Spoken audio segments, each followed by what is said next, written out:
Good thing about him, he started to get a little ice time, a little more ice time at least at the end of this first semester, and he did register a goal in that time. So hopefully Krefsky is going to turn things around for the Golden Grizzlies. And we also want to talk about, I know we talked about him a little bit, but Brian Jacobs, we heard so much hype about him coming into this preseason, and he's lived up to the hype, I think. The only thing I think that's hurt him, that you prevent from saying he's been completely perfect, is the fact that he's had some injury situations, and we don't want to get into what those are, but he's had some injury situations for Jacobs that weren't, that didn't go his way. It was breaks that didn't work for him, but he's a guy that has just done everything and more that he's supposed to do out there. He has the offensive ability, he has the defensive ability, he makes great plays, he can see the ice well. The only thing that, you could say that he does have an issue with a little bit is we do notice a lot of time he falls down out there, stumbling with skating a little bit, but your overall thoughts on Jacobs? Because he's one of my favorite players out there on the blue line. Yeah, he's got a lot of speed, and he's got a really hard shot. I mean, he wires it pretty good, and when he fires it, it's a laser. It goes right to the net. A lot of times when it is off, it creates a big rebound, from behind the net off the boards. And if someone's in the right position, they may be able to pick that up, and either take another shot at it. With it, him falling down a little bit, I think it comes with the way he skates, and he's not that he's choppy, but he moves so well with his skates. I mean, he can just turn on a dime kind of thing. He can step from one side and go to the other, and he's got a lot of speed. He moves the puck well. He gets hit a lot, but he bounces right back up. I think in the middle of the semester there, he had a little problem with some discipline. Just getting a little upset. Throughout the game, especially creating some bad penalties that may have cost the team. I remember there was a game just a few weeks ago. He put himself in the penalty box, and then the score ended up being tied, and it kind of just cost Oakland that sense. But I think overall his gameplay, he knows what he's supposed to do. He knows what he's obviously being told because he's doing pretty much everything right in the sense where he's moving the puck well, he's taking the right shots, when to take them. And that's the problem I think with the Blue Lions had is they take too many shots where they know it's going to get blocked. There's too many bodies in front. And he takes that little extra side step. Like I said, he can move his skates so well that he can step out of the way in a second and then still take that shot, which is a laser. I want to talk about Samp and Stanzik here real quick before we go because we're going to take a break and then we'll come back and talk about the forwards. Jarrett Samp's leader of the team. He's got the defensive C. He's a guy who last year at the start of the season went on a tear, just scoring goals left and right, hard shot from the point. He became a very big offensive threat for Oakland. Second semester last year, he wasn't a big offensive threat, but he still did things well defensively. This year, not the big offensive threat so far, but again, you couldn't expect him to live up to that hype because that wasn't his game and never was. He just got into a hot streak there, and that's not a knock on Samp at all. It's just the way it is, and it will be unfair to hold him to those standards of having to score a ton of goals. But I thought, like I said earlier, I thought he struggled the first half of the semester, and I'm finally starting to see Samp come back into being Samp, making those plays. And you know what? He can't do everything out there, so we do have to realize that too on our end, that he's got to make sure he covers for certain guys. He's doing a lot of the little things right, and he's really why Samp is Samp, and it's one of the things that I want to make sure I get out there, that Jarrett Samp is Jarrett Samp, and that's why he's out there. He's playing well to end the first semester of play here. Your thoughts on Jarrett? A lot of times we'll see when they're in their own zone and they're trying to get the puck out of there. A lot of the younger defenders, they'll dish the puck out to Jarrett Samp, and that's good because he knows what to do with it. He's really well composed, just like Nick Rank.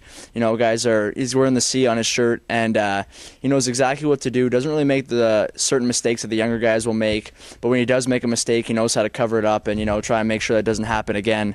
And I think a big thing for him was that he knew exactly how to play as a team. Dish the puck out, one quick pass, try to help move it through the neutral zone, which is something the team struggled with, like I said, in this semester.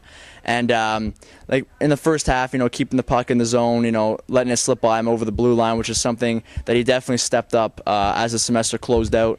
And getting some more shots, not being rushed with the puck. A lot of times the guys from the blue line will get the puck and they'll shoot right away, and they'll just fire it off. They'll get blocked. It'll go wide of the net and it'll just get dumped out of the way. But I think this, as the semester closed out, defensively he really helped out his goaltenders, keeping bodies out of the shooting lanes, keeping guys to the sides of the face-off circles, and he definitely won a lot of battles in their own corners to get that puck moving. Final thing we have time for here in our first semester wrap-up for the defense and the goalies is Kyle Stanzik, and he's a guy he's hard to read, I think. One of the most difficult players on the team to read because I see a ton of potential in Stanzik. I like Stanzik a lot. He's one of my favorite players out there on the ice, and I shouldn't say favorite players because that's not good, fair to the other guys. But at the same time, you do see the areas where he struggles in. You do see the areas where he needs work. But overall, for Stanzik right now, as we're sitting here, I'm really not sure what to say about him, because you don't want to say he's super great, because that's not the case at all, and that's not a knock on him. And he's not super bad. He's there. He's average. That sounds bad to say, but he makes the right moves at most of the times out there, Justin. And he was able to score a nice goal, long shot on the left side, left blue line side, a couple games ago. So Stanczyk's able to do that. You can see where he's able to pass. I'd be interested to maybe see in the future, maybe not this season, but see Stanczyk get a lot of power play time to see if you can work on that shot and develop him. But he's certainly a guy who I think that they can develop into a core, solid, pretty nice defenseman here for this team. What are your thoughts on Stanczyk? I think overall he needs to just not be so nervous and be so self-conscious when he gets the puck and when he's in the play, when he's involved, what to do and what not to do. I think too many times when he gets the puck, he'll make a quick decision. Sometimes it's the wrong one, sometimes it's the right one. But I think if he just reevaluates the situation, keep your head up, look around, move, look around the ice, see who's open, see what's not there, and try and move the puck and try and make the right defensive play. I found he was struggling to clear bodies out in front of the net. Colin Ronay and Jared Samp did an excellent job this semester, doing that without drawing any penalties. And Stanczyk at first, it just didn't seem like it was his element. Like, it wasn't his gameplay. It wasn't his way of doing things. But it seemed as the semester went on, he was playing along guys like Ronay and Samp and Rank. Gave him the opportunity to see, okay, maybe if I try that a little bit here and try that a little bit there, try and step up my game. And it is not fair to say that he's an average player, but that's basically right now what he is. I mean, he's not bad, he's not the greatest, but I think one of the things he needs to work on is self-conscious.